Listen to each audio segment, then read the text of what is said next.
Bonjour à tous. Dans la vidéo d'aujourd'hui, je vais vous parler des chiffres en Chine, ou plutôt en Asie. Tout d'abord, permettez-moi de me présenter. Je m'appelle Véronique Jung et je suis une passionnée de référencement naturel depuis 2010 et je travaille sur Google et Baidu. Alors, quels sont les chiffres, on va dire, un peu maudits, un peu pas bien vus en Chine et dans certains territoires chinois avec voilà, une forte tradition chinoise comme Hong Kong, Taïwan, Macao, etc. Alors effectivement, comme en France, on a des chiffres voilà, qu'on évite, et notamment le chiffre 13 qui vraiment, c'est un chiffre qu'on n'aime pas du tout et que voilà, on évite vraiment d'utiliser dans la plupart des cas, parce que c'est vraiment pas un chiffre qui est bien vu en Chine, et surtout pour les personnes qui sont voilà, d'origine chinoise ou qui ont pour tradition vraiment des cultures vraiment très fortes liées à la Chine, parce que voilà, le 13 a toujours été vu comme un chiffre entre guillemets porte-malheur, même si maintenant en France on a un peu tourné la donne du chiffre 13, le vendredi 13, et de faire en sorte que ça devienne justement plutôt, on va dire, une journée, voilà, quand c'est un vendredi 13, que ça devient un peu une journée de chance, plutôt porte-bonheur. Mais en Asie, c'est pas du tout ça. Le chiffre 13, c'est très mal vu. Tout comme à Hong Kong et à Taïwan. Alors là, les chiffres 4 et 14, enfin avec un 4 en tout cas, 4 et 14 sont super mal vus. C'est parce que en fait, le son 4 en chinois, en mandarin, qui veut dire, enfin, qui sonne comme le mot mort, ce, c'est vraiment pas du tout bien vu parce que voilà, ça a le même son que le mot mort. Et du coup, effectivement, c'est aussi à éviter les chiffres 4 et 14. C'est vraiment pas du tout euh, des chiffres considérés comme porte-bonheur, des chiffres de chance, mais c'est vraiment considéré comme des chiffres très très mal vus. Et en plus, j'ai plein d'anecdotes à vous expliquer, à vous partager en fait dans cette vidéo, notamment par rapport à tous ces chiffres. Après, on verra aussi les chiffres justement qui sont plutôt positifs et certains chiffres qui, voilà, représentent des petits sons, des choses comme ça. Je vais vous expliquer tout ça. Alors, euh, le chiffre 4 et le chiffre 14, comme je vous le disais à l'instant, c'est des chiffres qui ont le même son que la mort et ils ne sont pas utilisés, par exemple, à Taïwan. À Taïwan, notamment quand j'étais partie à Taipei, je me suis rendu compte que dans l'ascenseur, je n'avais pas en fait les niveaux 4, 13 et 14, je veux dire en termes d'étage. C'est-à-dire que dans l'ascenseur, il y avait le premier étage, deuxième, troisième, et ça allait directement au cinquième, et puis sixième, septième, huitième, etc. Et du douzième au quinzième, il n'y avait pas d'étage. Donc 13, 14, il n'y avait pas. En tout cas, il n'y avait pas ces chiffres indiqués sur l'ascenseur. Et c'est vrai que ça m'a vraiment étonnée.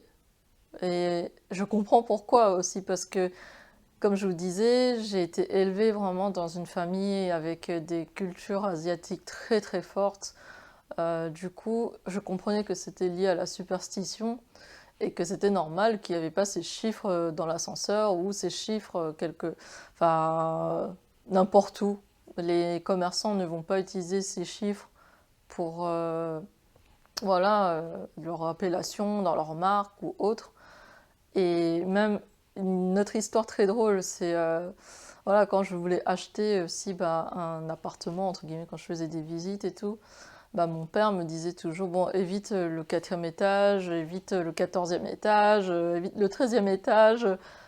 Il y avait quand même pas mal de contraintes, rien que pour ça, hein. Vraiment, je vous dis, quand c'est une vraie histoire de tradition et de superstition, c'est pas qu'un peu. Donc il y a peut-être des choses comme ça où en Occident, en France, on n'est pas du tout au courant parce que bah, c'est normal quoi. Enfin, 1, 2, 3, 4, 5, c'est les chiffres, ça va, c'est des chiffres. Mais en Asie, surtout en Chine, à Taïwan, à Hong Kong, il faut vraiment éviter. Il faut vraiment éviter. Et ça, c'est vraiment quelque chose qui peut vous faire foirer un peu votre projet. Donc c'est pour ça que avant de vous lancer dans un projet avec l'Asie, notamment des pays voilà, avec une forte culture chinoise, parlez-en avec des personnes qui sont de cette culture, qui ont aussi les valeurs, on va dire, un peu traditionnelles, parce que ça compte énormément dans le marketing. Et donc voilà, j'ai des anecdotes comme ça un peu rigolotes, un peu folles, mais c'est vrai que c'est très très en fait réaliste, hein. Et c'est pour ça qu'en fait les chiffres qui au contraire portent bonheur sont énormément utilisés, notamment je pense pour ceux qui sont intéressés par la Chine et qui connaissent un peu la Chine, notamment le chiffre 8. Le 8, il est partout. Parce qu'en fait, le 8 a le même son que croissance, que grandir, accroissement, enfin voilà, accomplissement. Ça a le même son que fa. Que, en fait, quand on dit pas, ça fait un peu fa. Et fa, en fait, c'est grandir, vraiment, voilà, prendre l'ampleur, réussir. En gros, le chiffre 8, c'est un peu synonyme de réussite, enfin un peu beaucoup même, et c'est pour ça qu'on l'a partout. Et je prends l'exemple le plus connu, Alibaba. Son nom en chinois, c'est... En fait, si vous allez sur la version chinoise d'Alibaba, c'est pas alibaba.com, c'est 1688.com. Et en chinois, ça se dit I Liu Pa Pa. Et en fait, ça fait comme... en fait, ça peut signifier réussir et s'accroître tout au long. Ça a un peu le même son qu'une phrase qui veut dire, si je vous le dis en cantonais, c'est un peu allô, fa, fa. Ça veut dire grandir, grandir et encore grandir. C'est vrai que si on ne parle pas chinois et qu'on n'a pas ces cultures en plus comme ça un peu traditionnelles, on ne peut pas forcément comprendre. Pour les Français, 1688, bah, c'est 1688.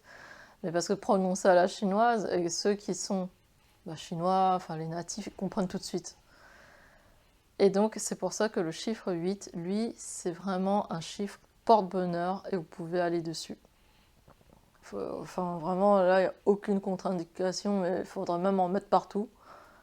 Et un autre chiffre qui est assez rigolo, c'est le 5, ou le 5, où en fait ça a le même son que l'onomatopée un peu quand on pleure, genre ouh, et le ou en fait en chinois quand on fait plein de 5, genre dans les messages quand on discute sur WeChat, ce genre de choses, ou ça veut dire que la personne est en train de pleurer quoi, c'est genre sniff, mais un peu dans le sens triste, ah j'ai pas pu avoir ce que je voulais, c'est vraiment ouin ouin en fait.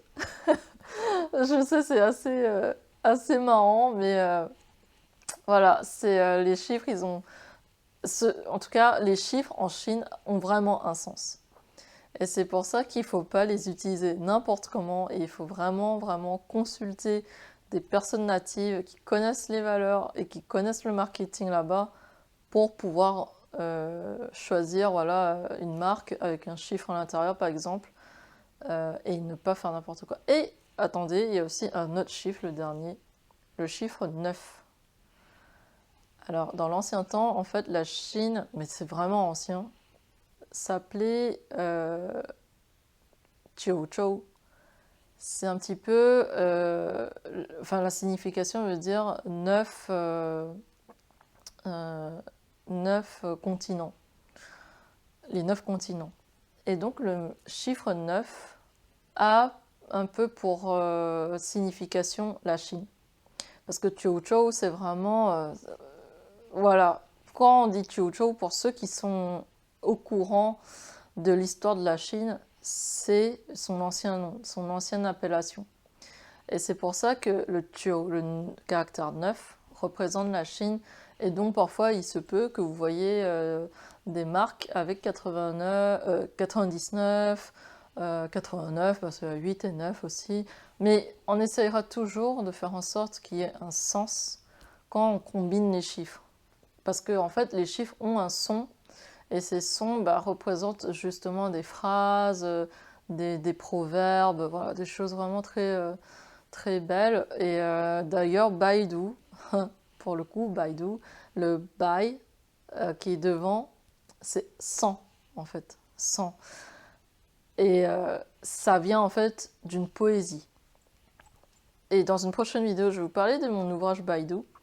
Je vais voilà, vous expliquer aussi un petit peu l'origine, d'où vient Baidu, etc. Et aussi voilà, mon cheminement quand j'ai écrit mon ouvrage, comment ça s'est passé et tout. Je pense que ça peut être une vidéo intéressante pour des personnes qui ont envie de devenir auteur.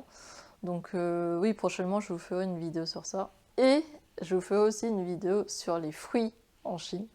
Sur les fruits qui ont un sens, notamment les clémentines, les poires, etc. Les salades, en fait, c'est vraiment les fruits et légumes, les plantes, en gros. Certaines ont également un sens pour les Chinois. Donc aussi, il faut faire attention à ça en termes d'offrandes, ce genre de choses. Et aussi, une chose très importante, en Chine, lorsqu'on offre des cadeaux, il faut toujours faire par paire. Parce que par paire, ça porte bonheur. Il faut éviter de donner une seule chose, pas une bouteille de vin, enfin vraiment, il faut 2 bouteilles de vin, c'est par paire. Ça c'est comme ça, c'est la tradition. Et par paire, c'est toujours voilà, bien vu, et ça porte bonheur. Voilà, j'espère que cette petite vidéo sur les chiffres liés à la Chine, au pays avec une culture chinoise vous aura plu.